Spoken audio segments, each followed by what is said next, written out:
All right, so here we go. So I'm talking about 100 stats in 50 minutes. No, I'm just kidding. I don't have the verbal capacity to do that like Nick. What I'm here to actually talk about is our next wave of pitcher list stats. And so last year presented on PLV, and that was kind of our touch point, our big flagship stat that we wanted to put out. That was awesome. It did really well. I was very happy with how it turned out. It's really informed a lot of interesting and fun analysis. So that's always a plus for me personally. And so now that we've had kind of a year to look at it, tweak it, play with it, dig into it, now we can start to build off of that. And so that's what I'm here to talk about today, how we use that to inform future stats and future ideas for stats that are now going to go onto the website. All right, here's a quick breakdown of the stats I'm going to go over today in varying degrees of importance and how they're going to go on the site. So we have our PLV projections, which are already out, like Nick said, version 1. Version 2, the update is going to be coming out soon. That's been fun for me. I've been toying around with a bunch of different ways to tweak and massage the projections, so that's awesome. Nick alluded to it with his number one, his Blake Snell in his talk, but I'm going to talk to you about mistake rate, which is a fun kind of new, very PLV-based stat that we have. I'm going to talk about striker, which is our strike and ideal contact rate stat. It's going to be a fun one. I've been working with Alex Chase on count adjusted metrics, so I'm going to dig into that a little bit. We have our own version of pitcher list park factors, so I'm going to talk a little bit about that. And then finally, Scott Chu's favorite topic, heat maps and data viz. All right, so let's jump into it. First of all, PLV projections. This was our big push. This is what we wanted to have out for this year. Now that we did it last year, and those were really fun projections. Jesse was great tying in our PLV results with Ariel Cohen's ATC projections, and those were fun. There were some hits, there were some misses. I've talked about it a bit on our Pitcher List podcast, so go listen to a bunch of those wherever I'm on to hear about how I was wrong and sometimes, very occasionally, how I was right. So let's jump into it. So for our projections, we're going to start with how we go about rate stats. The idea that I had behind these PLV projections is we're going to combine the 4 levels of information that we have, and then we're going to weight each of them based on what is most predictive of that individual stat in the next year. So my idea for the 4 levels of information that we have at PitcherList available to us is we have observed results, obviously. So what happened last year, what happened in the past, those would be regress for playing time, so that we're, when guys have a small sample, a couple innings, a few plate appearances, that they're not getting credit for something that may be more noise, more fluky than signal. And then for each stat, it was a 3-year weighted average. So we went to each stat and figured out, okay, what is the best weight to combine the last 3 years to predict next year? Sometimes it was predominantly last year for something like a stolen base attempt rate. But for other things, it's more of an even split across all 3 years. Then we have estimated values based on underlying stats. So these are kind of your X stats. So something like, in theory, expected strikeout percentage based on, well, what was their swinging strike rate and what was their called strike rate? And then we can use those two to model a projected strikeout rate. So that's expected estimated value based on observed underlying stats. Our third one, which is where I come in and where PLV comes in, is taking that same idea, but now we have PLV probabilities or metrics. So for every pitch last year, we have a predicted swinging strike rate and predicted called strike rate. And so we fold those into a formula to then predict strikeout rate. So now we have expected based on observed results and expected based on PLV predictions and probabilities. And then finally, just throw in the league average rate for that stat, for not super relevant outside of a couple kind of very noisy, very fluky up and down stats, but that's fine. All right, so let's lead with an example. So we're going to start with pitcher strikeout rate. So we have on the charts, if you look on the top right, we have regular strikeout percentage to next season strikeout percentage. It's pretty sticky, R squared 0.45. on average, it's about 4% off year to year. So let's take the 3-year historic weight, and I figured out, okay, what was most predictive just of observed results for next year. And it turned out 70% of last year's, 18% the year before's, 12% the year before that's. So when you fold those 3-year weighted average and regress for playing time, then we get into, okay, we've improved our R squared and we've dropped our mean absolute error, our MAE, by about 0.3%. Not too bad. And then finally, we fold in those other levels of information that I talked about, your expected K rate, your PLV K rate, and then league average. The balance that I found was best for this was almost a third of 3-year observed results, expected K and PLV K. League average rate, we didn't need to incorporate that, so that wasn't included. And you can see on that bottom chart that now our R squared's up over 0.5. Our mean error is now down to 3%. So we've reduced it by about 20, our error by about 20%, and strikeout rate's pretty sticky year to year. So I'm pretty happy with that. And this is kind of a higher level view. There's a lot of other stuff I'm doing behind the scenes too. And then the gains are definitely bigger for stats that are less sticky year to year than strikeout rate. So now we'll go into playing time. So playing time for hitters is based on 5 factors. What did they do last year? What did they do in the past? Of course. How were they used in the past? So where did they slot in the lineup? Positional factors. Where did they play when they were in the field? Projected stats, so by platoon split. So I want to see, what's the likelihood of you being platooned and against what handed pitchers? Because that's going to really cut into playing time. And then generally, if you perform better, you're going to hit more often and higher in the lineup. And then projected stats for the rest of the team, also by platoon split. So you can kind of see, where does this individual player slot in to a given lineup on that team and against that handedness of pitcher. So now our projected stats are used. We also estimate the lineup slot. So, based on this average, this walk rate, this ISO, that kind of thing, we project, he'll be likeliest at hitting third, hitting fifth, hitting leadoff, that kind of thing. And then I fold that into what they did in the past. And then that gives us an estimated lineup slot. Now I use that and the team projections to estimate plate appearances per game. Better lineups are going to turn through that order more. So you're going to get more plate appearances per game in better lineups than in worse lineups. So your Braves, the leadoff hitter, Ronald Acuna for the Braves, is going to get a lot more plate appearances than the leadoff hitter, I don't know, for a while was Echery Ruiz, but for the A's, he's not going to get as many, even if they both bat leadoff every game for their respective teams.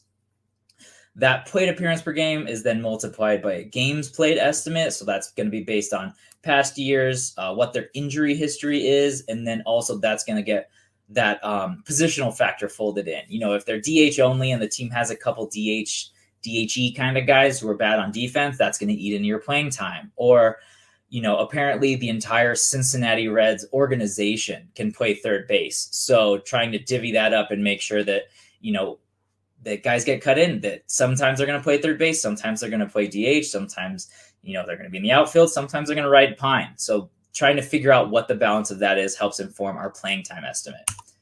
Now for pitchers. So similar thing, we base it on 4 factors. What did you do for me recently? What did you do last year? How many batters did you face? How many innings did you throw? How many games did you start and appear in? All that good stuff. And then also look into your previous role. What was your game started percentage? Were you like a locked in starting pitcher all season? Were you kind of a hybrid starter, long relief guy? Were you an opener, that kind of thing? And then, of course, leverage for your relievers. Were you the locked in closer? Were you splitting? Were you a co-closer? Are you someone who's like a high leverage 7th and 8th inning guy? Or are you kind of a lower leverage middle relief guy? Projected stats, of course. That'll tell you how good they are, and better guys deserve more playing time. And then projected stats for the rest of teams split by bullpen and starters. So that'll kind of tell you, okay, is he good enough to be in the rotation, or is he going to kind of be that fringe SB5? And then on the bullpen side, how good is he? Do we think based on his skills that he could kind of chip away higher up that leverage chart? Could he fight for some save, hold opportunities, that kind of thing? So we start with total batter faced, TBF, and that's estimated from using last year's along with roll. So based on if you're a starter, based on if you're, a reliever, you're probably not going to face as many.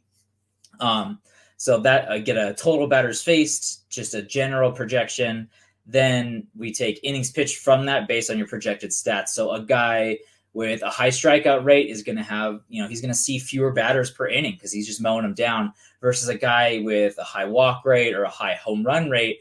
That's allowing more guys on base. That's churning through people on base for home runs, that you're going to really bump up that total batters per inning pitched number.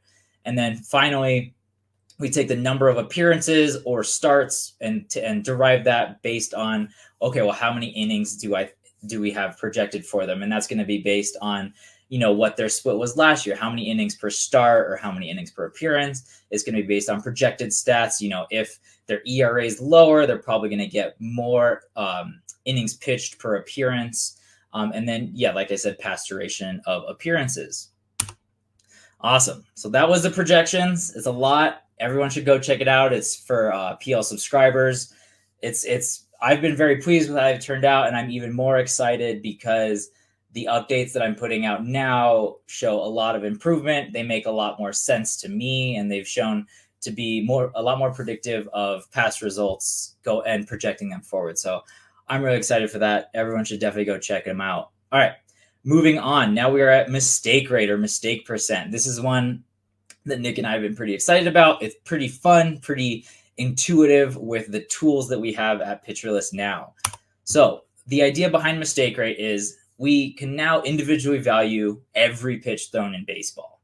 So with that information, we can start to dig deeper. And one of our ideas was, how would we quantify what a mistake is? Like a pitch, I don't know, like as soon as you see them, they let go of the pitch and immediately like, oh, I want that back. So our idea is we already have a rough classification for what a bad pitch is. And that's a pitch that has less than a 4.5 PLV. So it's about about a half standard deviation of more runs expected than average. And bad pitches are generally located outside the zone where there are going to be balls or hit by pitches. Those are bad for the pitcher. Those either, if you hit a batter, that's like the worst single pitch outcome really, because it's a guaranteed hit by pitch. Even if you throw a meatball, it still has to be hit, swung on, hit, and then hit for power. But or a likely ball, which is a lot less damaging to a pitcher, but it's still like, well, if you're moving, down the count away into hitter friendlier accounts, that's worse for the pitcher. Or, maybe it's the fourth ball and it's a walk. Those are bad. They can be extremely likely because if it's a foot outside the zone, that's pretty much no batter outside of maybe Javi Baez is going to swing at that pitch. But there are still bad pitches inside the zone. Those pitches are expected to yield dangerous contact since we factor in all the outcomes. So a weak ground ball or a pop-up is actually good for the pitcher, so that would result in a good PLV. But if these are bad pitches in the zone, what that means is this pitch is likely to be swung at, likely to be hit, and likely to be hit for power. So it makes sense that we could classify those pitches as mistakes, pitches that the pitcher is going to want back. So in practice, bad pitches, less than 4.5 PLV, like I said, that are in the zone, make up about 8.5% of all pitches that we observed in 2020 to 2023. The highest concentration of them is in the heart of the strike zone, slightly below pure middle. So you can see that on this chart on the right as it kind of breaks out. So about 50%. So flip a coin if you throw a pitch there, and it's going to be a mistake, is basically what I'm telling you. And you can see how it gets less and less likely, especially as you get to the edges, that, those are going to be a lot less damaging if they're hit, or a lot likelier to be a swinging strike or called for a strike. So the overall stats. So mistake pitches are twice as likely to result in a hit compared to non-mistakes inside the zone. So that's already like, these pitches are inside the zone, and it's twice as likely to get hit, even compared to other in-zone pitches. And then once you start factoring in out-of-zone pitches, they're 3.5 times as likely to result in a hit. So these pitches are ones that get smacked around. Here are some quick leaderboards. As Nick mentioned, Blake Snell is our poster boy for mistake rate. He just doesn't throw mistakes. He doesn't throw a lot really in the heart of the plate. So you can see on the left, that's our raw mistake percent leaderboard. But one of the things that I thought was interesting, and the first thing when you think of Blake Snell is, well, he doesn't throw in the zone a lot. So it makes sense that he doesn't have a lot of pitches that need to be in the zone. He doesn't show up there. But even if you control for how often he throws in the zone, his mistake to zone rate is still number one in baseball by a 3% margin almost. But you see some really interesting names start to pop up. Bailey Ober, I know Nick mentioned at the end of his 100 pitchers that he's kind of an interesting guy, a dart throw, maybe someone who has a little bit more upside than you would think. But yeah, just going through Mackenzie Gore at the number 20 on both lists is kind of something to keep in the back of your head of like, okay, like he doesn't throw a lot of mistakes. He doesn't throw a lot of bad pitches that are going to be really damaging. Maybe that's someone to keep in mind for future reference. And then I just wanted to go through applying our mistake rate and just doing some analysis of it. It stabilizes super quickly. So 360 pitches. So, I mean, today that's about 5 starts, maybe a little bit less depending on, how long of a leash a guy has. It's sticky. So year to year, it had an R squared of 0.6, which is very impressive for guys who threw 1,000 pitches. So that's roughly 60 innings pitched in both seasons. And then it also does a pretty decent job of predicting ball and play percentage. So for next year, so going into 2024 now, this has been something I've been using to help estimate, okay, how often is a pitcher going to allow balls in play? And from then, like, yes, some of them are going to be outs, but some of them are also going to go for hits and for home runs. And so it's a great kind of like pitch level estimator of how often is this pitcher going to be allowing contact that's going to be put into the zone. So these are some of the reasons why we're so excited about mistake rate. It's pretty easy. It's very intuitive to grasp. That was a bad pitch. It's in the zone. That's a mistake. And it's a fun, like, statistical number stat, but it's also a good narrative stat. It's easy to just be like, oh yeah, that dude threw a bunch of mistakes that appearance, that start. So yeah, he got hit around a bit. So I'm really excited for it. I'm always happy when we have fun stuff that can tell a story while also being kind of statistically backed. All right, moving on. Another one of our stats that we're excited about is strike minus ideal contact rate, or as I've been calling it, striker, because that's a lot more fun to say, frankly. The idea behind it is we have CSW. It's a great individual pitch level proxy for strikeouts. So I always was thinking like, okay, what's the flip side of that? What is something else? Is there a way we can get a pitch level proxy for limiting the bad outcomes? So that would be your walks and your hits. The thinking behind it is throwing more strikes will avoid walks. You don't throw balls, you don't get walks. Pretty easy 1-to-1 comparison. And then suppressing dangerous contact will avoid hits. So allowing those pop-ups, allowing those ground balls, even if they're hit kind of hard, like those aren't going to really be super damaging to your profile. It's those balls that are hit, in the sweet spot or that are hard hit, that are off the ground. Those are the things that we really want to avoid. And so we want to credit pitchers for avoiding them. And thankfully, we have estimates for both of those at the pitch level. Strike rate, that's an easy one. How many pitches does he throw that are strikes? And that's I like that because it includes zone and swinging strikes out of the zone, which is a good indicator of pitcher skill. And then we also have ideal contact rate, and we do that on the per pitch level. So that's your barrels, your solid contact, and even your flares and burners, because those will go for singles. They're not super damaging, but they're still going to be hits more often than not. And so again, that's on the pitch level. So now in practice, with pitch level proxies for hits and walk avoidance, now let's combine them into a single metric, striker. And so it's very easy to calculate. Strike rate minus 2 times that ideal contact rate per pitch. Pretty straightforward. Passes a few good tests. It's intuitive. Doesn't have too many things going on into it, which I always like because it makes it easier to explain. It's pretty straightforward to calculate. All of these things can be found on like Fangraphs, Pitcher List, Baseball Savant, wherever you get your stats. If they have StatCast classifications that you can calculate this yourself.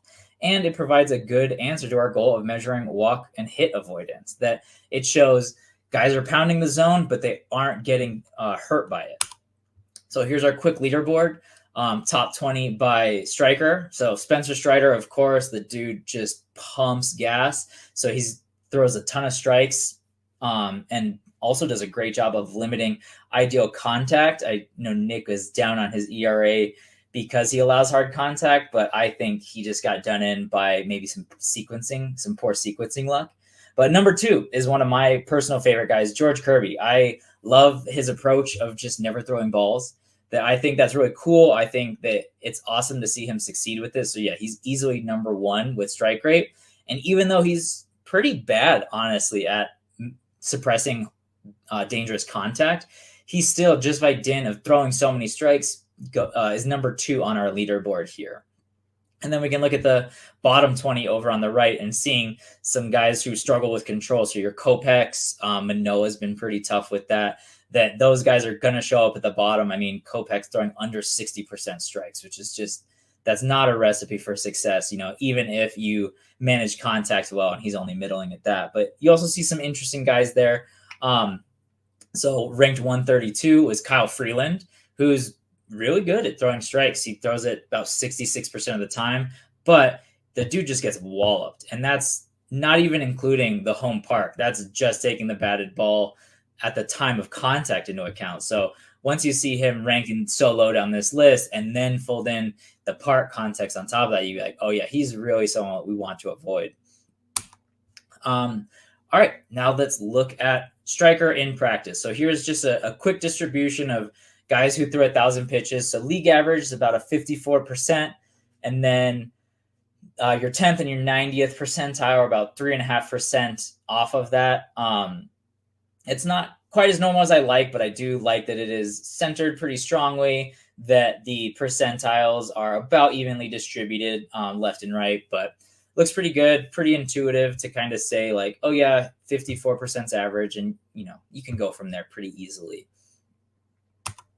All right, and now we're going to talk about extending striker. So now that we have that, we have our pitch level estimate for walks, we have our pitch level estimate for hits. That let's see if how we can use that for maybe more of a fantasy centric analysis.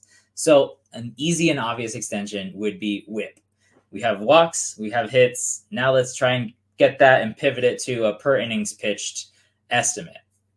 So fairly straightforward, just 372 minus striker times 4.85. And that's, I'm going to be tweaking that, but that's just kind of an easy formula that I got while I was looking through this. So whip versus the striker. Whip, pretty solid in season relationship, 0.56. And then I just have whip versus next year's. You can see R squared is 0.1. Not great, pretty noisy stat. But if you look at the striker whip to next year's whip, that the R squared is 0.21. So it's a better relationship. The average error in your whip drops a good bit. So it's a good stat for figuring out like, okay, this is a little stickier than your whip. That it's still pretty slow in season to stabilize. It takes probably about 1,000 pitches. So unfortunately, it's not something that's going to be like, oh, he has 3 starts, and so now we have a good idea of what his whip's going to be. No, it's not going to be something like that, unfortunately, but it is it's been helpful for me in doing these projections and working on what are kind of one more tool for me to project whip with, essentially. All right, now I'm going to get into our count adjusted stats. And I just wanted to point out, so there's been previous work, that's some great work done by Jesse Roche at Baseball Prospectus and Jordan White at Pitcher List, and anyone else that's done it, please forgive me if I didn't include you, that's shown promise in adjusting our pitch level stats. So things like called strikes or swinging strikes based on the count. It makes sense that, based on what we've seen in the past and anecdotal evidence, there are differences in how hitters approach certain counts. The biggest one that always stands out is hitters are significantly more likely to take a strike in a 0 strike count across all pitch types. And, Nick loves it. It's free real estate. You sneak that curveball in there first pitch and get that first strike. And so you can really see that on this chart here at the bottom, that the called strike rate for curveballs across the league was almost 35%. So 1 in 3 curveballs, if they're using 0 strikes, gets you a strike. And that's just called strikes. That's not even including swinging strike rates. So that tells you that batters really aren't sitting on those curveballs, that they're more willing to take that strike than try and swing at it if they aren't ready for it, that kind of thing. So it makes sense that, his curveball's got this crazy CSW. Well, he throws a lot early in the count, so maybe it's not as impressive, because he should be, based on what we know about how hitters approach those counts. So the idea that we've been working on, and shout out to Alexander Chase, that he pushed me onto this, that I've been back and forth with him. He's going to have a great article coming out at Pitcher List, so make sure to go read that. That's going to be a lot more in-depth and particular and relevant to pitcher analysis. So the two of us, the avenue that we pursued involved finding the league average of each stat, grouped by pitch type and count. So we want to know, what's the swinging strike rate for sinkers in 2 strike counts, and do that for all counts and do that for all pitch types. And then that's kind of our baseline. And then we take an individual pitcher, and based on the number of pitches that he threw in each count by each pitch type, we made a weighted average of how the league average pitches in those counts fared. So in this scenario, a guy threw half of his pitches are curveballs in a 0-0 count. Okay, well then, half of his expected called strike rate is going to be that 35% that we saw from curveballs, because it's 0 count. And then we put that on a plus scale just to make it a little bit more intuitive. So that's, what did the pitcher do versus what did the league do on average with those same pitches in those same counts, and then times 100.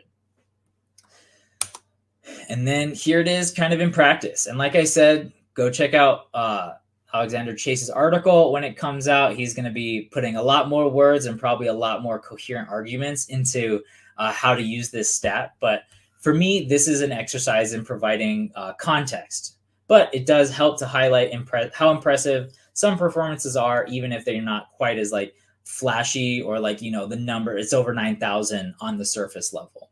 So I have our top 10 by called strike, swinging strike, and CSW plus here.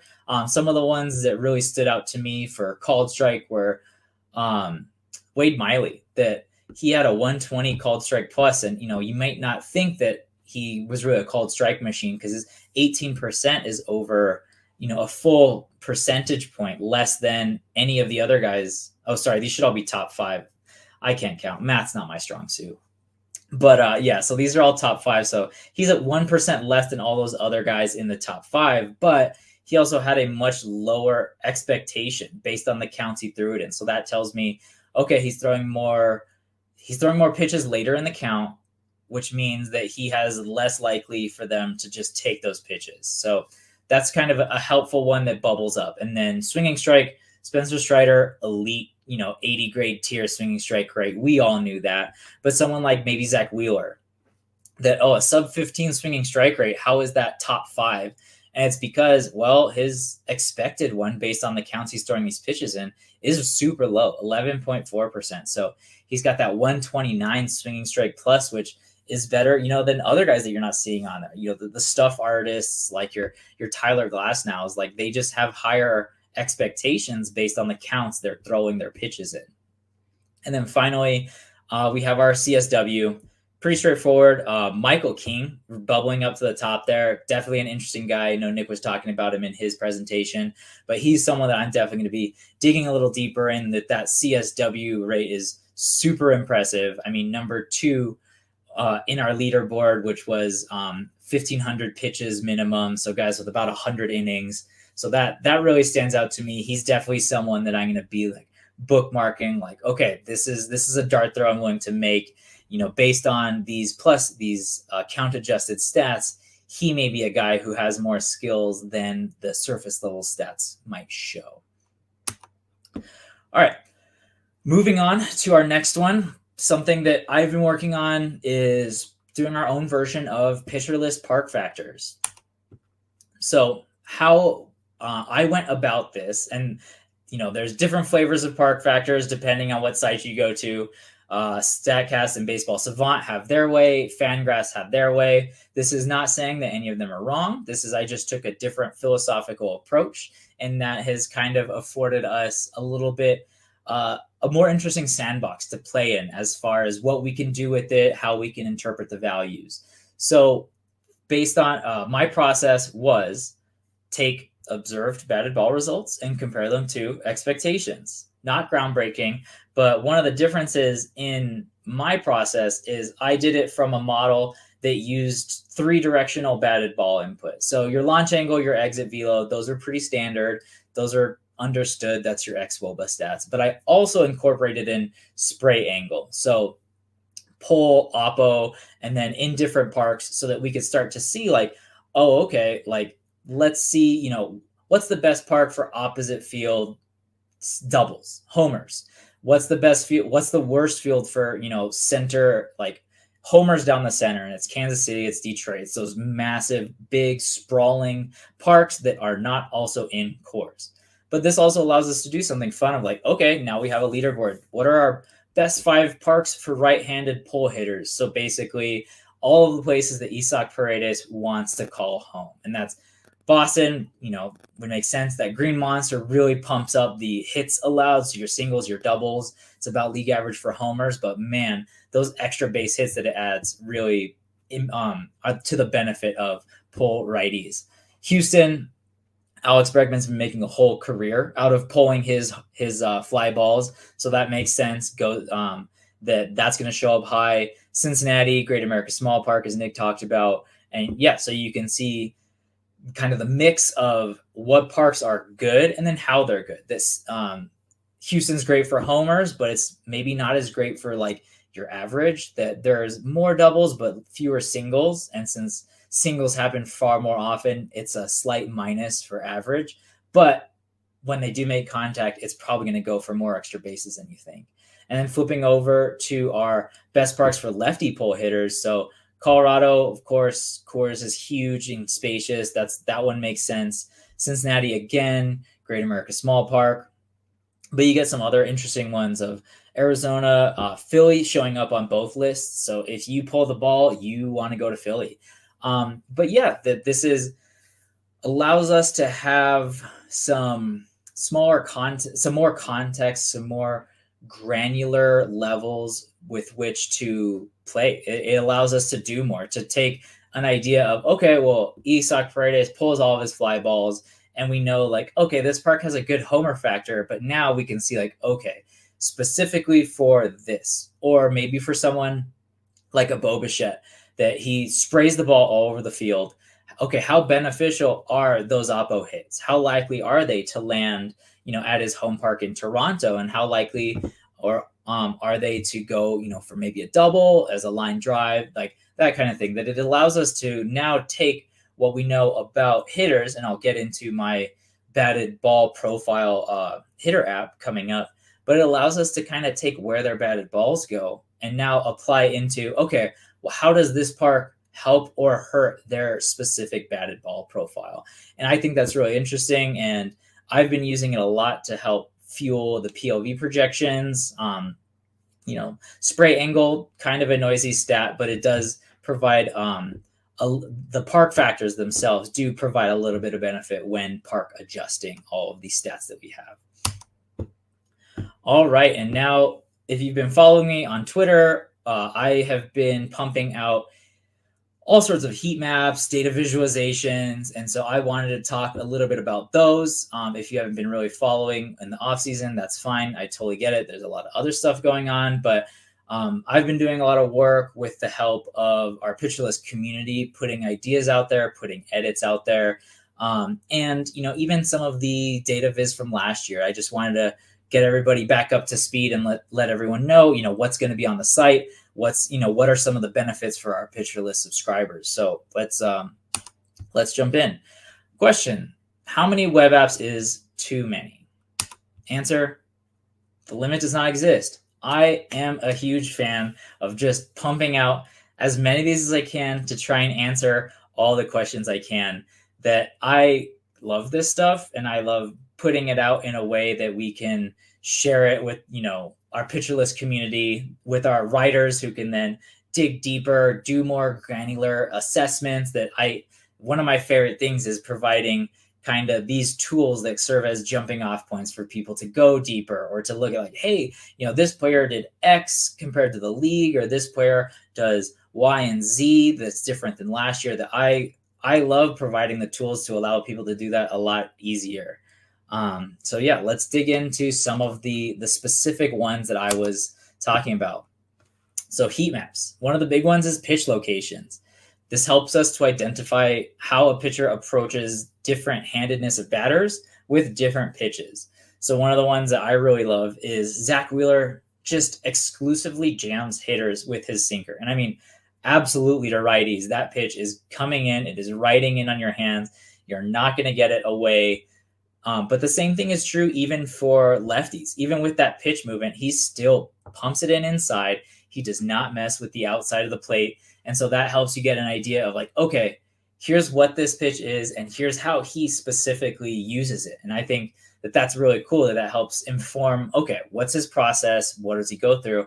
And then I touched on George Kirby when we were looking at our striker rate because he pumps strikes. And this is provable evidence that he loves to put his breaking balls in the zone, and especially his curve. And you can see, especially versus righties, he's just dropping curves in the zone left and right.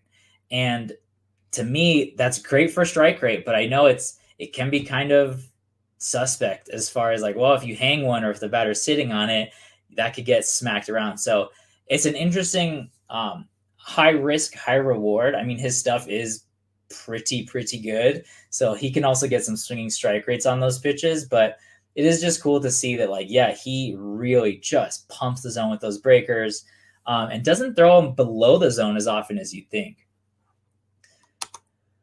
Now we have our PLV hitter stats. So this is the heat map for those. So you can see at a glance where a hitter's particular strengths and weaknesses are. So this takes 4 of the PLV metrics that I put out. So our swing aggression, which is how often does a hitter swing compared to how often the expectation for a swing is on that pitch. So pitches in the zone get a higher swing expectation, pitches out of the zone get a lower swing expectation. And so we can see, where does a hitter swing more often? Decision value is basically taking that swing aggression and then putting values on it. That in the zone, you want to be aggressive. The more you swing at hittable pitches, that's a huge benefit. But if you're swinging outside the zone, high, low, in, out, those are bad. Like you can't, even if you can make contact there, sometimes it's tough to do damage. That it might just be maybe a bloop single or a weakly hit ground ball to the third baseman. Like that, those generally have lower values. And then we have our contact ability, which is we have a pitch level estimate of how hard that pitch is to hit. So if a batter, if you get a meatball down the zone, yeah, you should probably hit that. That's a given. But, if DeGrom threw you a slider that's down and away and you still manage to make contact, that's pretty impressive. That shows, a good ability on that swing, whether they got lucky or whether they knew that pitch was coming or whether they have just God tier barrel control. All of those things can fold into their ability to make contact. And so if you make contact against tougher pitches, I will classify you as having better contact ability. And then finally, we have power. Similar idea to contact ability, but now extra bases. So every pitch, we have an estimate of how many extra bases it'll allow. So you'll see on a lot of charts, this is pretty much focused solely in the zone. That's because not a lot of pitches out of the zone can consistently get hit for extra bases. So you're probably not doing a lot of damage. I talked about that a little bit before for decision value. But looking at this card as a whole holistically, we'll look at Josh Naylor, and this particular heat map shows his distinct strengths and weaknesses. So the dude loves swinging above the zone. Like, look at all of that red on the aggression map.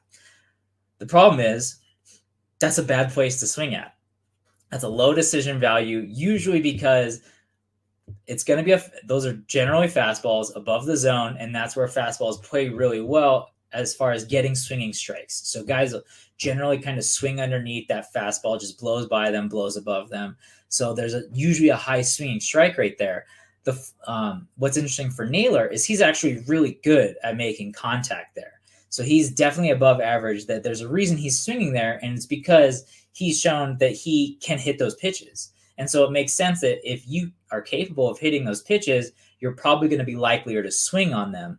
But now that we know that, now that we have that information, it's still maybe not the best idea, just because in addition to the higher swinging strike rate above the zone, we also know those pitches up there, you're going to pop those up a lot, that the batted ball quality of them isn't great.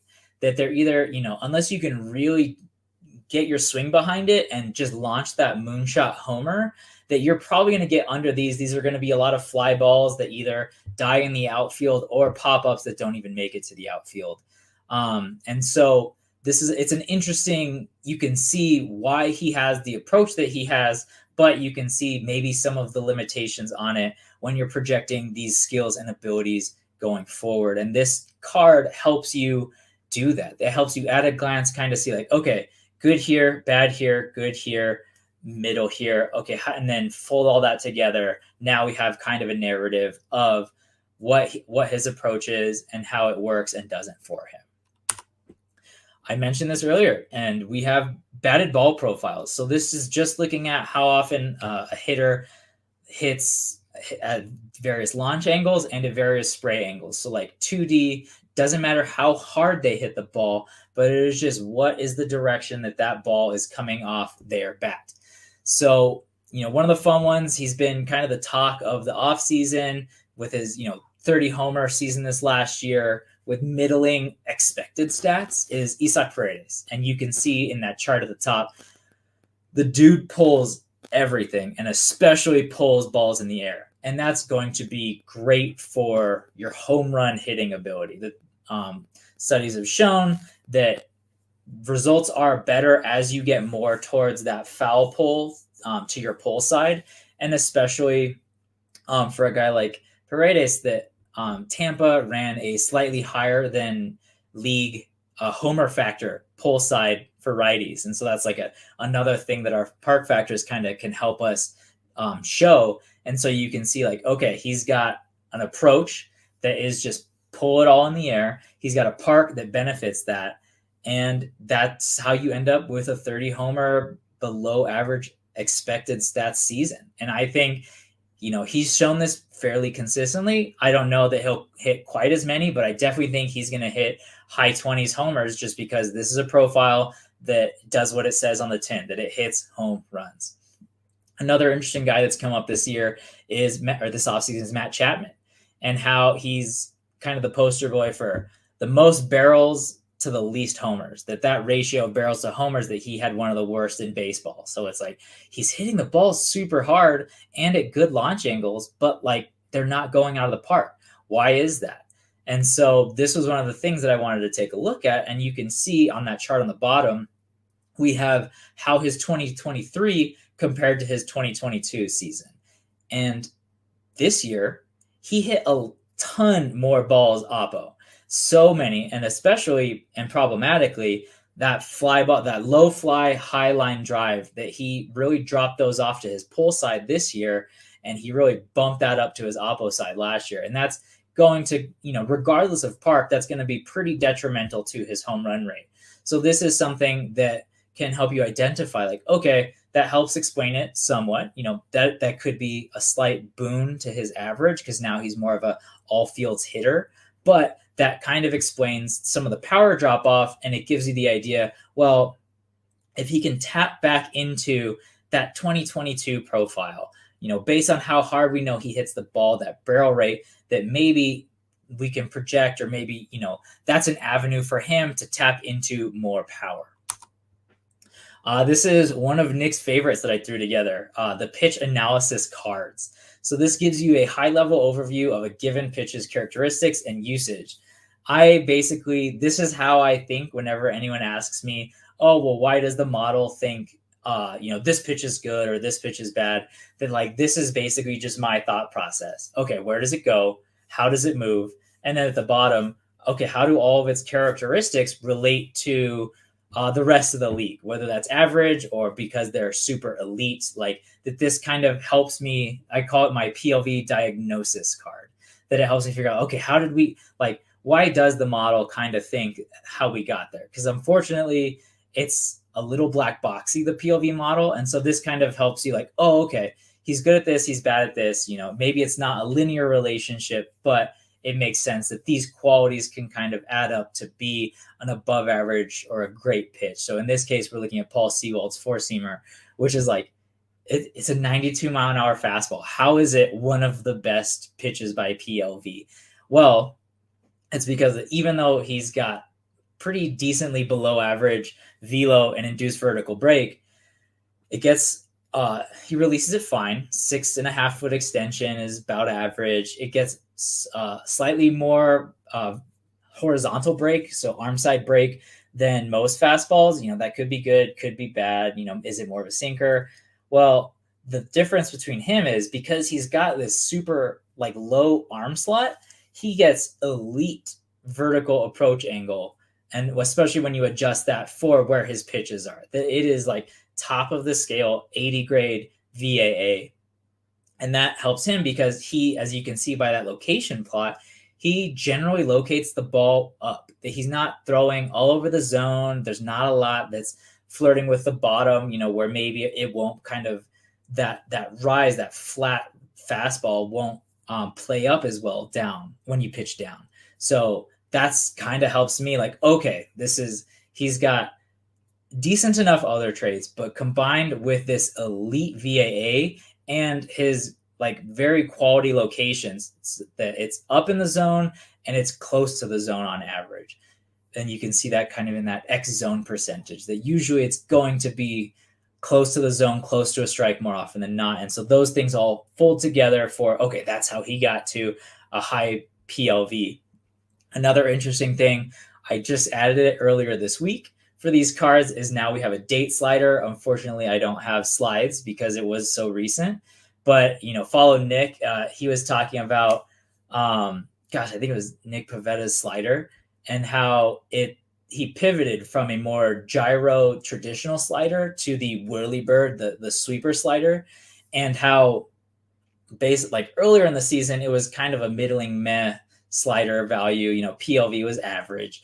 But then once he pivoted over to more of the sweeper, lower velo, higher glove break pitch, that the pitch value of it shot through the roof. And so now you can really start to diagnose, okay, how does their pitch evolve over time? Or you can see, if you have an idea of like, okay, he made a distinct change here. Now you can go actually see like, okay, well, what were the changes that happened? How did the velo change? How did his break profile change? How did his locations change? And so this tool really helps you dig into that kind of analysis. And we have our holistic arsenal level analysis. So this was kind of one of the original apps that I put out, and it just helps you identify how an arsenal works together and what their profile is like. So for here, for example, is Pablo Lopez. He's got 5 good to great pitches, which is, if a guy has 3, that's a really good setup. Having all 5 of your pitches be solidly above average is just a huge benefit. And you can see that with his overall PLV at the top, that it is that dark red, that elite, that top 5 percentile. And that shows up too in his PLA. So like in his like earned run estimator level, that like, yeah, the quality of his pitches translates to about a 2.91 ERA, which is just elite. And then you can fold that into, okay, well, let's take a look at his induced movement profile. So your IVB and your horizontal break, and you can see that he gets a lot of coverage of that movement space. That you can kind of hear that some guys, they'll have these big gaps in their arsenal, so it's easier for hitters to kind of sit on one versus the other once they can initially recognize that break profile. But he does a really good job of spreading it out. He's got, like I said, 5 good pitches, but they all do a good job of moving either in distinctly different ways, or even if there's overlap. So in this case, Pablo's sinker and his changeup, they're kind of all on top of each other, mixed into each other in that movement chart. But if you look in the legend, you can see that his sinker is coming in 6 miles an hour faster than that changeup. So even though the pitch breaks in the same way, that one's coming in way faster than the other. And so that's going to keep a hitter off balance, not allow them to kind of sit and see like, oh, okay, it's getting that arm side break. Now it's going to be, now I can really just gear up for that changeup. Like, no, because it might come in 6 miles an hour faster and it's the sinker and you're just way behind it. And then finally, we get to the hitter rolling charts, or as I like to call them, the Scott Chu charts, because he is the biggest fan of them, and I love that. You can see how a hitter, his abilities that I discussed before, evolve over time. You can also do things like filtering by handedness, count, pitch type, combinations of all of them. I would just push back that you can really start to get into tiny sample sizes that way. So it's usually better to do one filter at a time. But you can show, like, maybe if a hitter says he's making an approach change, that you can kind of like, okay, like maybe it's a smaller sample, but it backs what he's saying, kind of thing. So for this example, I did how Bobby Witt just got better at his swing decisions throughout the season. He was doing a great job. But now we can kind of diagnose like, okay, well, like, why did he get better at swing decisions, or how? So we can take a look at, okay, let's pull just his swing decisions on fastballs.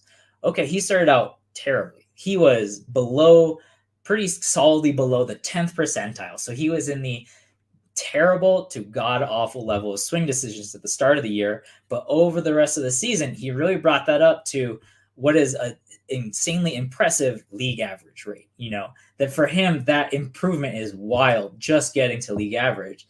And this whole time, if we look, now we can look at his breaking ball decision value, that stayed somewhat stable, that he's always kind of had league average decision value for breaking balls. It did tick up a little bit at the end.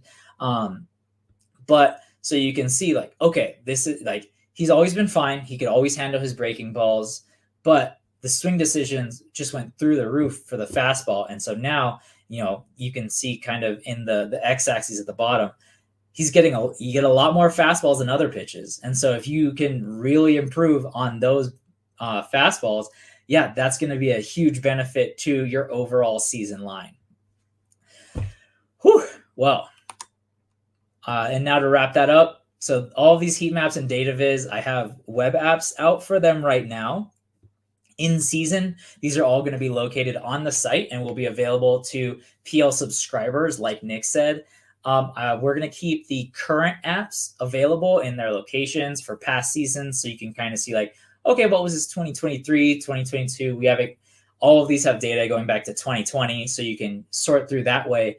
But yeah, once the season gets started, these are killer apps for your in-season analysis, especially, you know, some of those, the rolling charts for the hitters, the pitch analysis cards to quickly identify like, oh, okay, he's changed this, he's changed that, or to see like, okay, this is their batted ball profile is changed in this way. So definitely subscribe, get access to what I think are some of the coolest tools out there. I spend way too much time and mental energy trying to refine the look of these. So, you know, I like to think that they're aesthetically pleasing too. And so I hope you do. But yeah, definitely subscribe, get access to those in season. That's it. Woo! We did it. That's what's on the docket amongst a bunch of other things in various states right now. But that's kind of what our next wave of stats that are coming to the site is.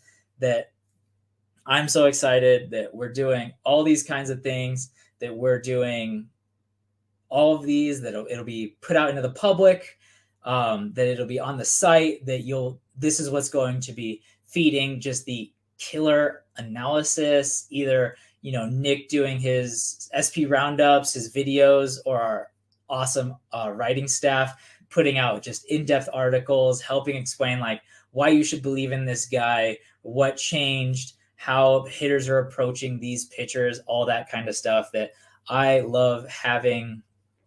Let me stop presenting that. Yeah, that I just love having these tools. because our writing staff just does a phenomenal job of getting the work I do, which, I'm already excited to do it, but then they just take it and they run with it. And that's like one of my favorite things, is just allowing them to do their jobs better. And it's a great cycle that I will put something out there, they'll take it, they'll run with it, they'll stress test it, and then they'll come back to me with questions, and then I can refine, or maybe it's something new, like a new process that I'm looking at. That it's just a winning combination, positive feedback of everyone helping everyone else get better, putting out cooler content. So I hope you're as excited as I am. That I've already seen what these stats are, but I just can't wait to see how they're used, how our team can dig into it, what the reaction is like to them publicly. There's been some fun stuff. I know on Twitter, people are already taking these apps and running with them, and I think that's so cool. And I can't wait till there's more time to dig in. There's more time to play around with